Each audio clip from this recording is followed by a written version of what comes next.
આપણે છેલ્લી વાર જ્યાં અટક્યા હતા ત્યાંથી થોડુંક આગળ ચાલીએ. તો આમાં આખો પેરેગ્રાફ સમજાવવા કરતાં હું મારી રીતે તમને સમજાવીશ. આ પેજ ઉપર આપણે આ જગ્યાએથી થોડુંક આગળ ચાલવાનું છે. રાઈટ. હવે એની અંદર મુખ્ય વાત જો હું કરું તો આપણી ટેક્સ્ટબુકની અંદર થોડી ઘણી બાબતો એવી રીતે લખેલી હોય છે કે તમને એની સિક્વન્સ મેળવતા ન આવડે કે આને શું યાદ રાખવાનું છે અને શું અગત્યનું છે. તો આ પેરેગ્રાફમાં શું વાત કરે છે? તો પહેલી વાત તો એ કે કોઈ પણ સિદ્ધાંત કે વૈજ્ઞાનિકની વાત, બરાબર, ભૌતિક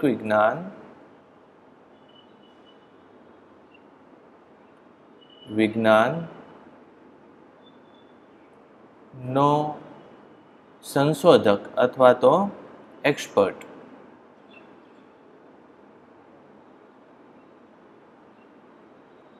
કે સિદ્ધાંત હંમેશા અથવા તો ચિરકાળ સુધી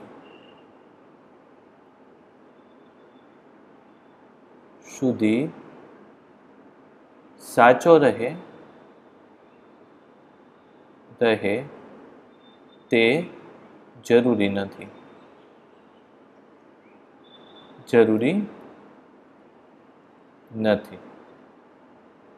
આ વાત એ આ પેરેગ્રાફમાં કરેલી છે. અને એ કેવી રીતે આપણે સમજી શકાય? જેમ કે કોપરનિકસ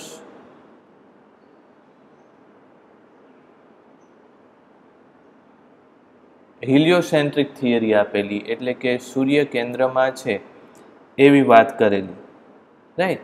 અને એ જ વાતને આગળ વિસ્તારે છે કોણ? કેપ્લરના નિયમ.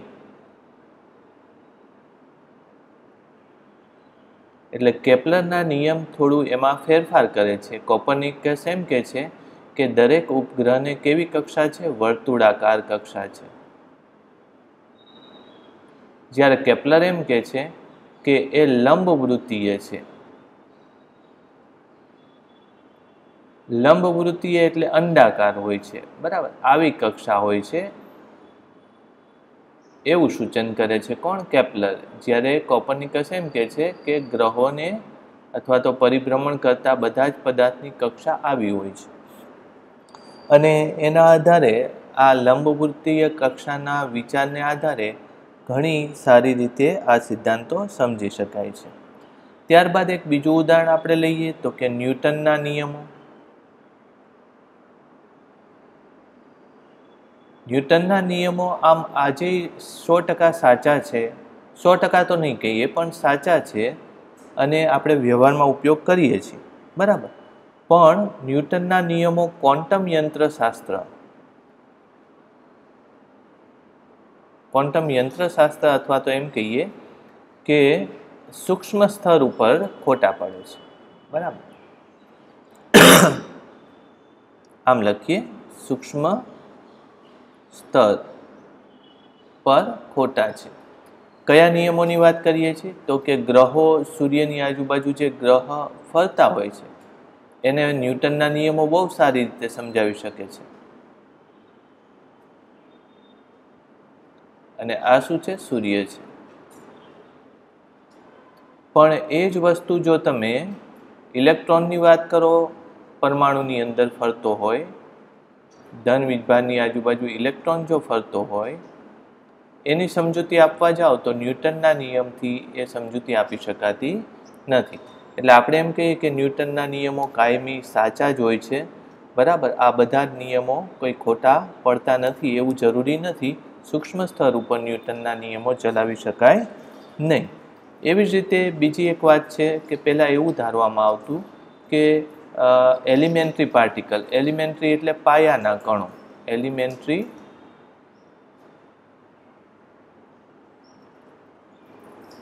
પાર્ટિકલ એટલે કે પાયાના અથવા તો મૂળભૂત કણો. જો કે મૂળભૂત શબ્દ અહીંયા આપણે ટેક્સ્ટબુકમાં ઘણીવાર લખેલો હોય છે, એ એલિમેન્ટરી માટે ન વાપરી શકાય. મૂળભૂતનો અર્થ શું થાય છે? ફંડામેન્ટલ થાય છે. શું થાય છે? ફંડામેન્ટલ. એટલે અંગ્રેજીમાં મૂળભૂતને ફંડામેન્ટલ એવું કહેવામાં આવે છે. જ્યારે એલિમેન્ટરીનો અર્થ શું થાય છે? પાયાના. હું બોલ્યો ને, પાયાના, એવો થાય છે.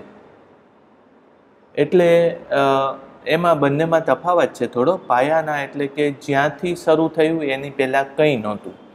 જ્યારે મૂળભૂત અથવા ફંડામેન્ટલનો અર્થ શું થાય છે? કે એનાથી આખી ઇમારત રચાય છે. એવું જરૂરી નથી કે એ પાયાનો વસ્તુ હોય. જેમ ઉદાહરણ આપું તમને, બિલ્ડિંગ છે. બિલ્ડિંગ અથવા તો કોઈ ઇમારત શેનાથી બનેલી છે? પથ્થર અથવા ઈંટ. તો પથ્થર અથવા ઈંટ એ એનો ફંડામેન્ટલ યુનિટ કહેવાય, મૂળભૂત કણ અથવા મૂળભૂત એકમ કહેવાય. પણ પથ્થર શેનાથી બનેલો છે? અણુ પરમાણુ જેવા કણોથી બનેલો છે. એટલે પરમાણુ ને મૂળભૂત કણ ન કહેવાય. એમ ન કહેવાય કે બિલ્ડિંગ પરમાણુથી બનેલો છે, એવું ન કહેવાય. એટલે બિલ્ડિંગનો ફંડામેન્ટલ કણ અથવા તો મૂળભૂત કણ એ પથ્થર થાય, પણ બિલ્ડિંગનો પાયાનો કણ કોણ થાય? તો કે પરમાણુ થાય. એટલે એવી જ વાત કરીએ તો ફંડામેન્ટલ પાર્ટિકલ એવી રીતે ધારવામાં આવ્યા હતા કે પહેલાં કોણ હતું એવું વિચારવામાં આવ્યું? પરમાણુથી નાનું કંઈ છે નહીં. આ ઉદાહરણમાં મેં પરમાણુ જ લખેલું છે. પણ પછી ફંડામેન્ટલ કણો એલિમેન્ટરી પાર્ટિકલમાં ખબર પડી કે એ તો નાના નાના કણોના બનેલા છે. એટલે કે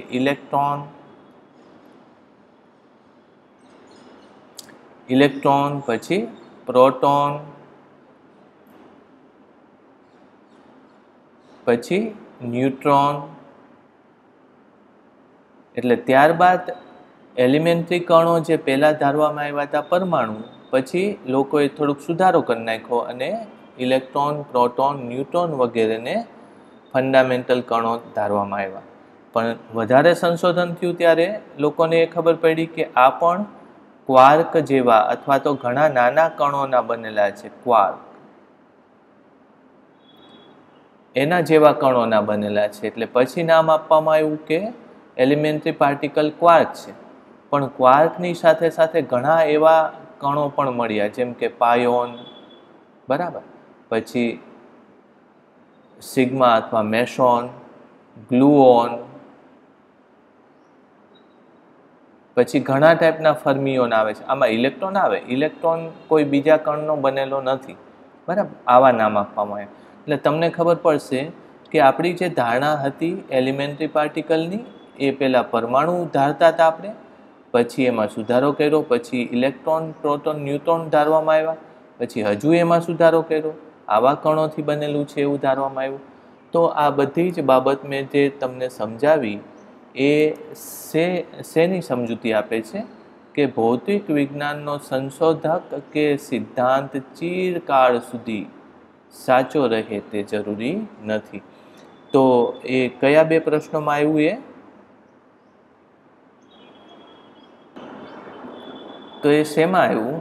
તો એ આ બે અહીંથી અહીં સુધીના પેરેગ્રાફમાં એ બાબત મેં તમને સમજાવી.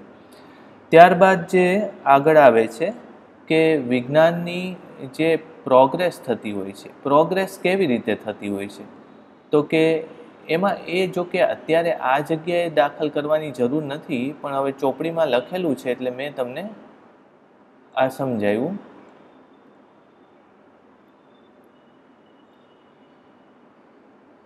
જો ઘણીવાર કેવું થાય કે પ્રયોગ પહેલાં આવે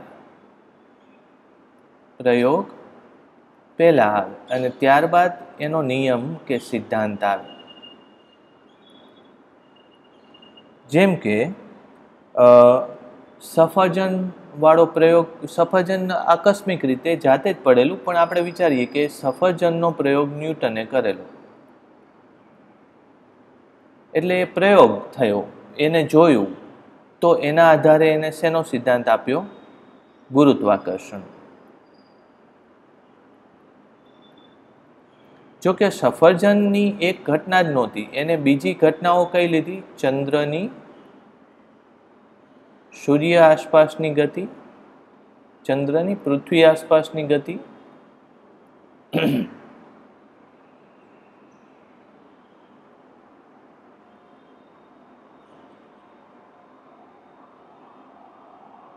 એટલે પૃથ્વી આસપાસની ગતિ, એના આધારે એને આ સિદ્ધાંત તાર્યો.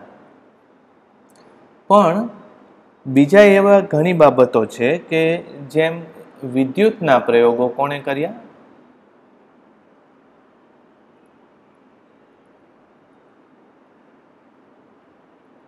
વીજભારિત ગોળાઓના પ્રયોગો કોણે કર્યા? કુલંબે કર્યા. એના આધારે એને કયો નિયમ આપ્યો? તો કે કુલંબ બળ અથવા તો સ્થિત વિદ્યુતીય બળનો નિયમ આપ્યો. કુલમનો નિયમ એ તમારે 12મા ધોરણમાં ભણવામાં આવે છે. તો એનો નિયમ આવે છે. પછી વિદ્યુત અને ચુંબકના પ્રયોગો કર્યા અને ચુંબકને જોડતા અથવા તો ચુંબકને સાંકળતા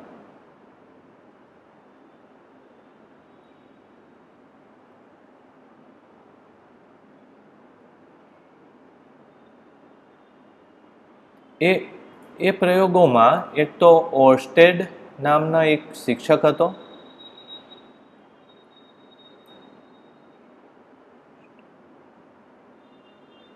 ઓર્સ્ટેડ નામનો શિક્ષક હતો. એને જે આ પ્રયોગો જોયા એના આધારે ફેરેડે નામના બીજા વૈજ્ઞાનિકે વિદ્યુત ચુંબકીય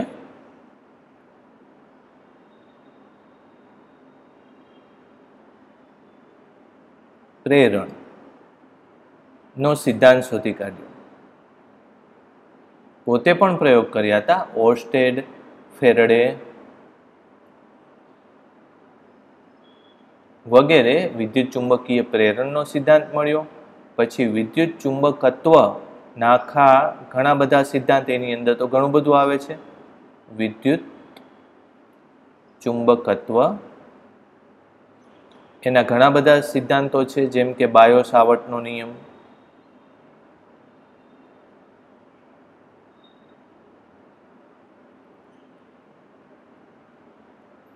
એમ્પિયરનો નિયમ,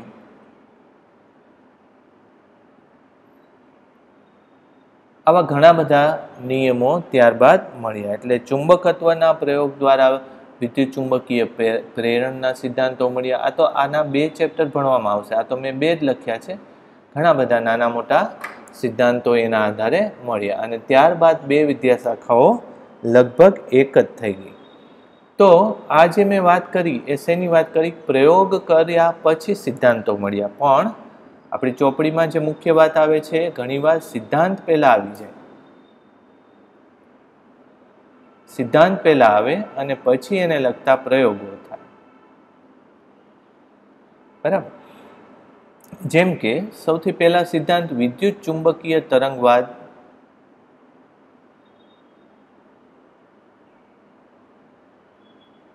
વિદ્યુત ચુંબકીય તરંગનો સિદ્ધાંત આપ્યો મેક્સવેલે.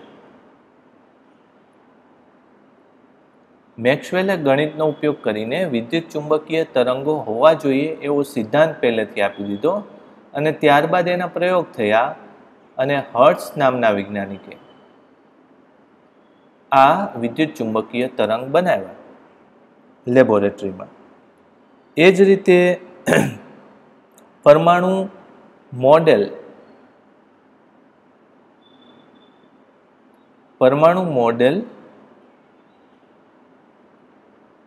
ની ધારણા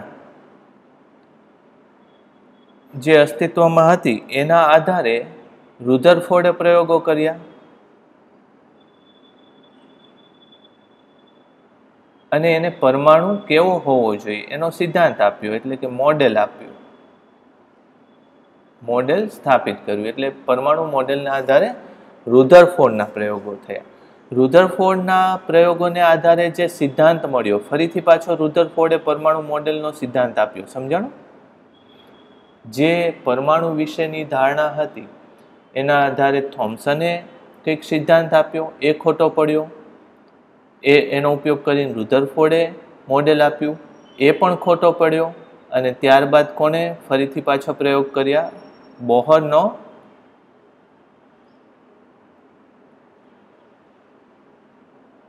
બોહરનો સિદ્ધાંત આવ્યો અને એને આખા ક્વોન્ટમવાદને જન્મ આપ્યો. રાઈટ. તો આ રીતે આપણી ટેક્સ્ટ બુકની અંદર જે પેજ લખેલું, પેજ કયું છે? તો કે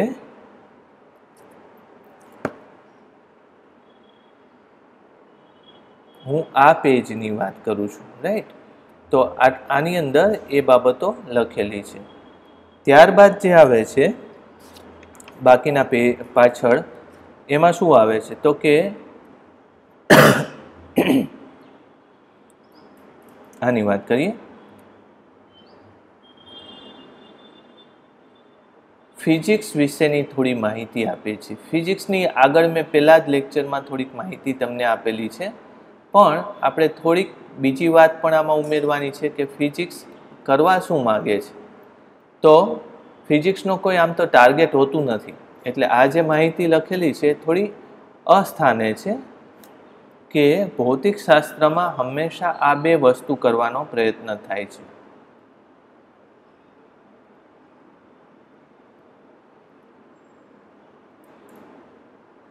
એક તો છે યુનિફિકેશન,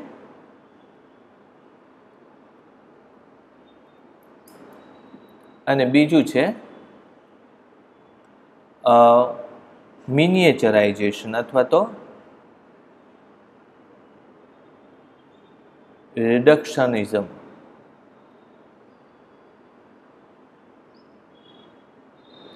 યુનિફિકેશન એટલે સંયોજન કરવું, અને રિડક્શન કરવું એટલે સાદામાં સાદું સ્વરૂપ આપવું. આને શું કહે છે? યુનિફિકેશન એટલે સંયોજન. અને રિડક્શનિઝમ એટલે શું? તો કે સાદામાં સાદું, સરળમાં સરળ.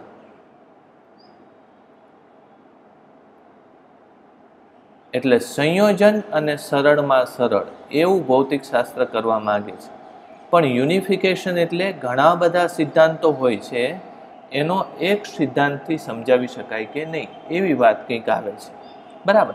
જેમ કે કુદરતના ઘણા બળો છે, 4 બળો છે, તો એમને ભેળવીને એક બળથી સમજાવી શકાય કે નહીં?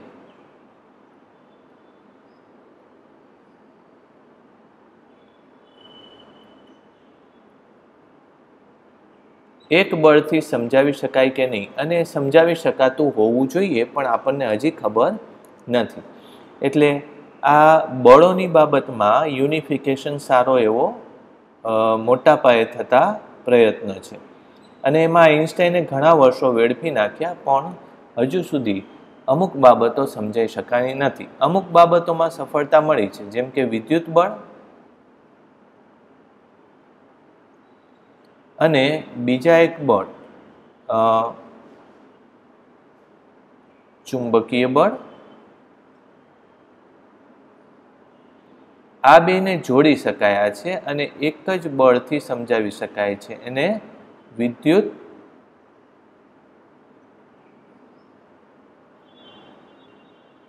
બળ, વિદ્યુત ચુંબકીય બળ તરીકે ઓળખી શકાય. ત્યારબાદ વિદ્યુત ચુંબકીય બળ અને નિર્બળ ન્યુક્લિયર બળ, એને ઇલેક્ટ્રોવીક બળથી સમજી શકાય, પણ એ અત્યારે તમને નહીં સમજાય એટલે અહીંયા લખતો નથી. તો આવી બાબતો કરવા માંગીએ છીએ કે એવી જ રીતે બન્યું છે શું કે પહેલાં જુદી જુદી ઉર્જાઓ તમે સમજો છો, જેમ કે ધ્વનિ ઉર્જા, એવાય નામ આપેલા છે. ઉર્જા, ધ્વનિ ઉર્જા, પછી ઉષ્મા ઉર્જા, આંતરિક ઉર્જા,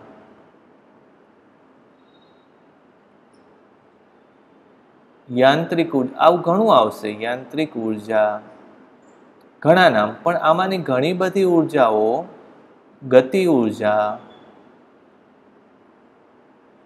સ્થિતિ ઉર્જા, વિદ્યુત ઉર્જા અને દળ ઉર્જા સમતુલ્ય એની બનેલી છે. એટલે આવી બધી બાબતો પછી આપણે ધ્યાનમાં લેતા નથી. તો એ શું કર્યું, આપણે સંયોજન કરીને એક નામ આપવા માંગીએ છીએ. આપણે વાત સમજાણી? ઓકે. ત્યારબાદ એક વાત બીજી આવી કઈ, રિડક્શનિઝમ. રિડક્શનિઝમનો મતલબ શું છે? સરળમાં સરળ સ્વરૂપ એનું હોવું જોઈએ. તો એ ક્યાં બને છે? જેમ કે આપણે દબાણ જેવી રાશિ છે, દબાણ એ હકીકતમાં નાના નાના કણોના બળથી બને છે. દબાણ એ નાના નાના કણોના મોટા, એટલે મોટા સ્તર ઉપર,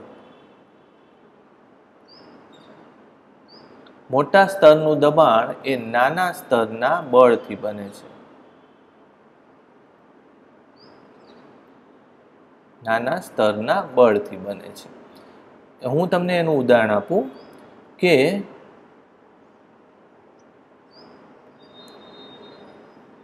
એક મોટું બોઇલર હોય. બોઇલર એટલે શું? એની અંદર પાણી રાખીને ઉકાળવાનું હોય, એટલે એની અંદર બાષ્પ થાય અને બાષ્પ દબાણ ઉત્પન્ન કરે. આ બોઇલર છે. અહીંયા દબાણ આ બંધ હોય, પછી અહીંયા દબાણ ઉત્પન્ન થાય. તો આ બોઇલરની અંદર રહેલા વાયુના કણો એ શું કરવાના છે? આની ઉપર દબાણ ઉત્પન્ન કરશે. રાઈટ? તો દબાણ એ ક્યાં આપણે માપી શકીએ એવા મોટા સ્તર ઉપર છે.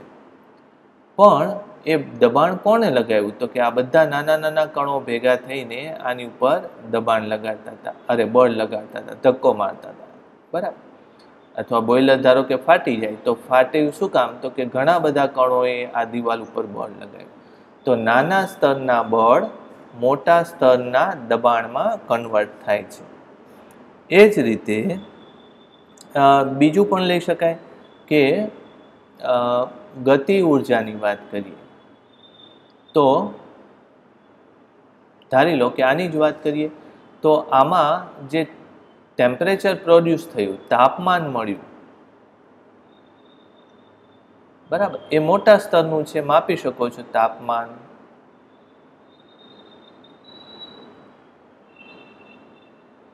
એ કોનાથી બને છે? તો કે નાના સ્તરમાં કણોની ગતિ ઉર્જાથી. એટલે નાના સ્તરોમાં કણોની ગતિ ઉર્જા હોય,